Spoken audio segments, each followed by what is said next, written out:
Tonight, the fierce debate over the decision to build a new high school in Whyalla, and the streets of Port Lincoln to come alive with the sound of engines, with the Tegel Auto Sprint set to return to the EP. This is Southern Cross News with Fraser Goldsworthy. Good evening. The announcement of a new high school in Whyalla has received a mixed response from locals.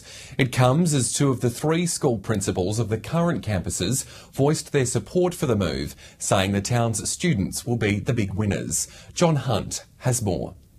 There's a lot of emotional attachment to the three public high school campuses here in Whyalla, so any change was always going to spark debate. Yesterday's announcement of a new 8 to 12 public high school, which will see the other three close, has certainly done just that. Social media was inundated with comments with plenty of support, but also some fierce opposition to the project. Many were concerned about a lack of choice, as well as no option for students struggling at one campus to move to another. But the member for Giles says a larger school will attract better resources. It's going to enable us to have far more specialised resources to assist their kids. Two of the current three high school principals are throwing their support behind the move. Ayr High's Tim Cloden and Whyalla High's Tricia Richmond says while their schools do their best, there's a need for a modern facility. We are bound by being a heritage listed building. Why shouldn't our students have the very best up-to-date classrooms? I think it's a fantastic opportunity for Whyalla. Obviously, over the last couple of months, there's been some great news. Ms Richmond says removing the archaic transfer from Whyalla High to Ayr High will only benefit students. Cuts out a whole lot of anxiety and a whole lot of angst for a lot of students. What are those core things about the three schools that have provided such great education are maintained? So while there's a long way to go until the first school bell rings, it seems there'll be a long and emotional debate about the future of schooling here in Whyalla. Stuart High School did not respond to requests for comment today. Major crime detectives are excavating properties across the state's mid-north as part of the ongoing investigation into the suspected murder of Martin Meffert. Investigators visited Mulga Valley yesterday and two properties in Tarawi today in the search for clues in regards to the 25-year-old's disappearance. We're searching the shed on this property, and in particular focused on the floor of the shed, where there's some information that Martin's remains may have been here at some time. Mr Meffert was last seen getting on a bus heading back to Tarawi in 2005. In 2013, police discovered parts of his remains inside a fireplace at a home in the town. A $200,000 reward is on offer for anyone with information that leads to a conviction. After Port Augusta residents feared they'd have to face another summer of stench, the state government has announced a $1.6 million commitment to fixing Bird Lake. The dried up area has caused odour problems in the town to the point where it's affecting tourism. To some locals, it's known as Lake Knockout, and it's certainly not a tourist attraction. It's not a nice smell, and it's not like something that people want to drive and come to smell. It sort of grabs you as you come through. After summers of an overbearing stench from an area once watered by the Alinta Power Station, the state government announced that its long-awaited help is on its way. It's committed to halve the total cost to council at $1.6 million. That is a complete solution.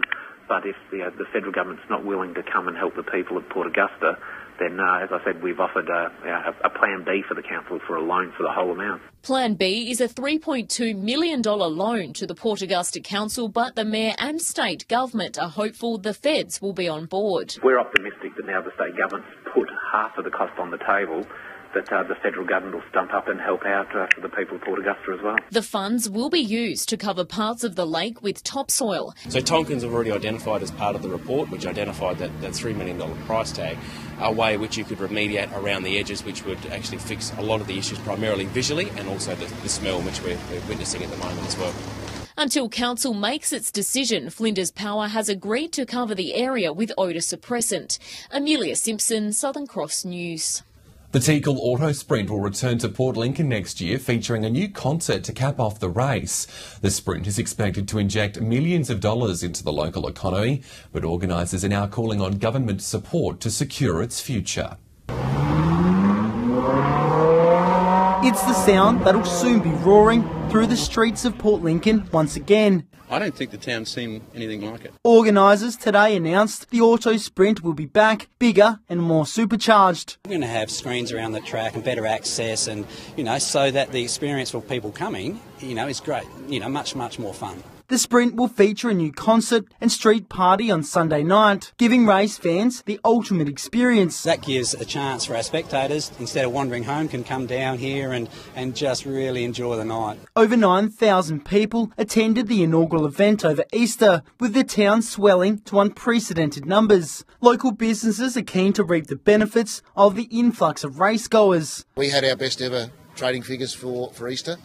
Since I've been there, 16 years. The groundswell of people was phenomenal. The race attracted new tourism during the holiday period. Opens us to a new market, a market that we hadn't attracted in the past. The council and local businesses are urging the government to give the event a green light to secure its long-term future. I'd love to see the state government get behind it and make sure that we have this event ongoing. I can imagine in 10 or 20 years' time, this will be a showcase event for Port Lincoln. Jason Kemp, Southern Cross News. The State Commission Assessment Panel has granted Fisherman's Bay Management approval to freehold the area. The move will now allow residents to take full ownership of their land. A freeing feeling for residents of Fisherman's Bay. After years of ongoing discussions, the Bay's management has been granted permission to freehold the settlement into over 400 allotments. In essence, you're looking at approximately 18 years of the whole project just being put together. The actual land division application was applied for in 2010, but there's certainly been some complex work that's needed to be done in able to get to this point. It'll be working through land division and design approvals over the coming months. When the freeholding goes ahead and the titles are issued to our licensees, they will actually own the land and their shack. The process hasn't been without its roadblocks though. Detailed design of stormwater, and given the nature of the area in relation to tides and rainfall, that's Council's main concern. But residents are now at ease, knowing they'll be able to purchase their freehold title sooner rather than later.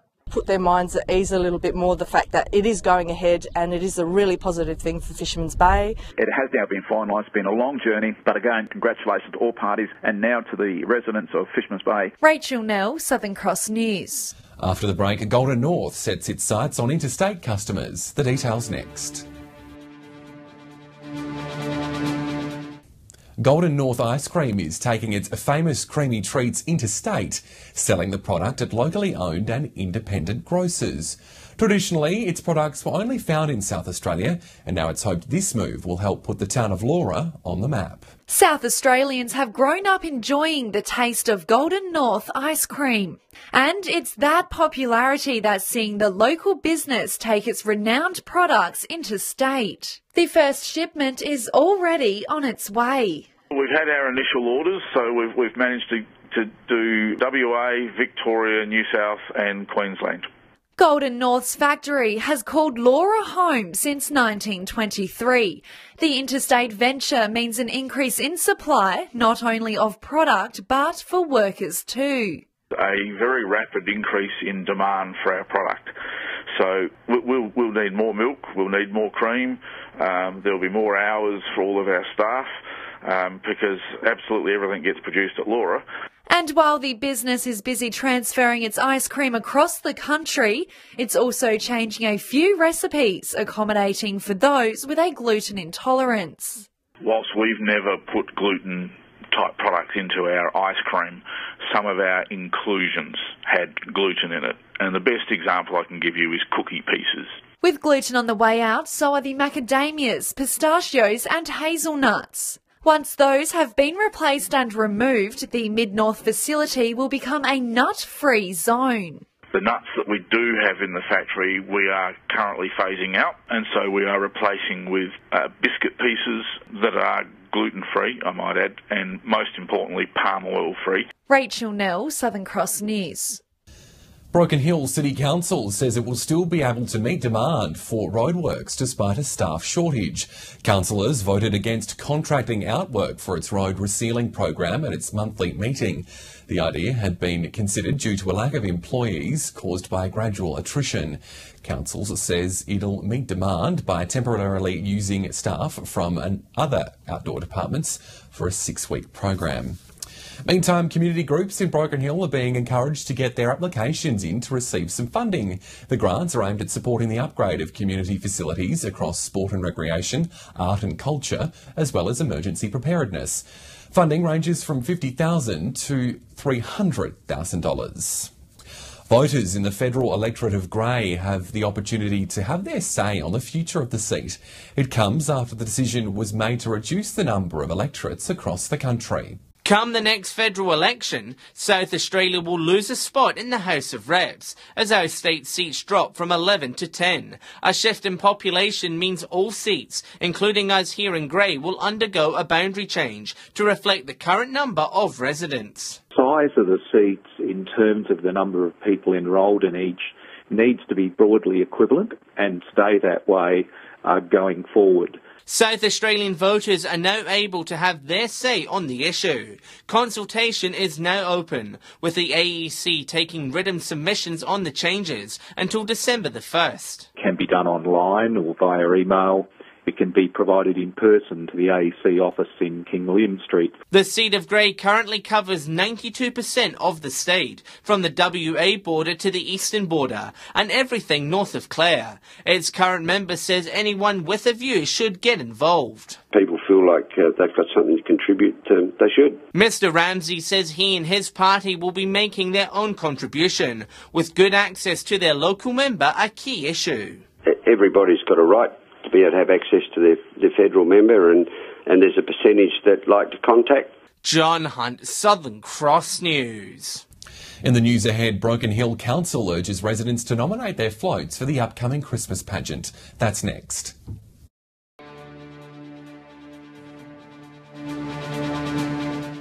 Broken Hill businesses, sporting clubs and community groups are being encouraged to get into the festive spirit by nominating for the town's Christmas pageant.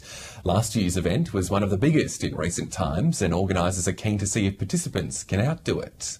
65 floats cruised down Broken Hill's main street last year for the city's Christmas pageant, capped off by an appearance by the man of the moment, Santa Claus. This year, the Rotary Club of Broken Hill South wants to go bigger and better. At the moment, I understand there's about 10 or 15 that was last Friday, so that was a week back, so hopefully that number's doubled. It's encouraging locals to get their float ideas in early in order to combat any issues with insurance. Whilst nothing's ever gone wrong, you can't foresee the future, and I'd really appreciate if people got their entries in within the prescribed time down at the council front desk or online. The club will have Thomas the Tank Engine out for the parade, also promising bands, winter wonderlands and much more. Organisers say they're here to help if you're stuck for a float idea. Entries close on November 24, but as for the big day... Pageant's going to be held on Saturday the 2nd of December. It's as in every other year, it's the first Saturday in December.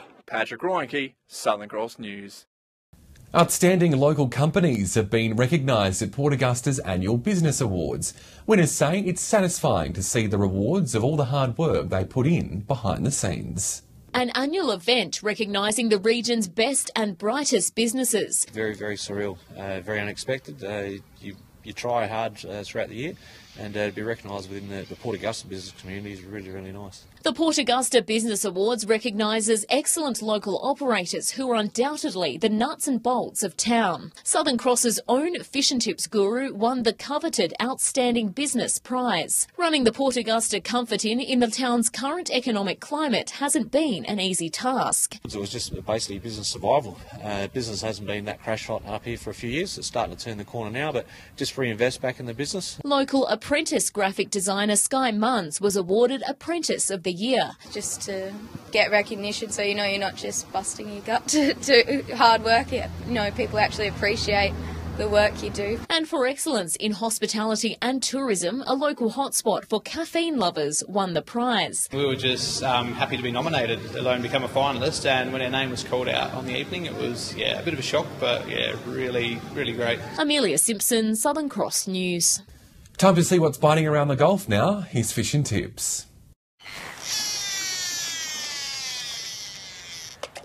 Welcome to another week around the Gulf Fishing Tips. I've had some good times at the moment. I'm finding that the blue swimmer crabs are just about ready to start a fantastic season. So anywhere from the Eastern Shoal area in towards Germain Bay, you'll get yourself a good feed. Now, we've got a little bit of heat coming, so it means that we're going to have a little bit of those stripies running around that are going to be no good for us. So what I need you to do is burley up for the top, try for garfish and salmon, and you'll be going pretty well with that. G'day and welcome to this week's Fishing Tips from Port Augusta, Jewel North. Well, the kingfish is still up the top of the Gulf, and they're absolute monsters too, up around that 40 kilo mark. The snapper band's in force, so don't bother about that. There are some King George whiting, but the silver whiting are really running down on the front of the shacks, also on the low tide out in the middle banks as well.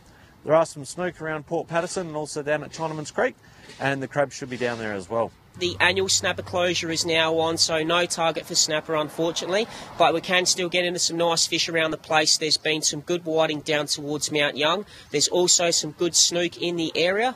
If you head down towards the False Bay grounds, the snook have been a lot thicker down that way, so if you want to get into those, now's the time. The squid have been pretty much starting to thin out now, and the blue swimmer crabs are starting to run in the deeper waters out of Whyalla.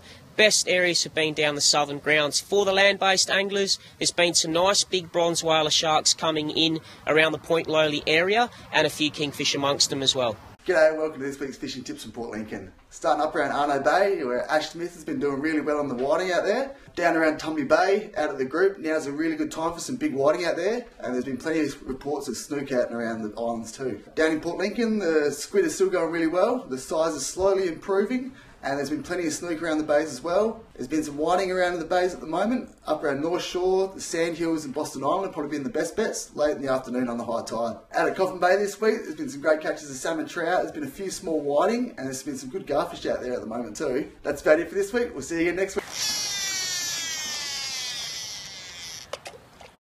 Stay with us. After the break, Nicole has the weather.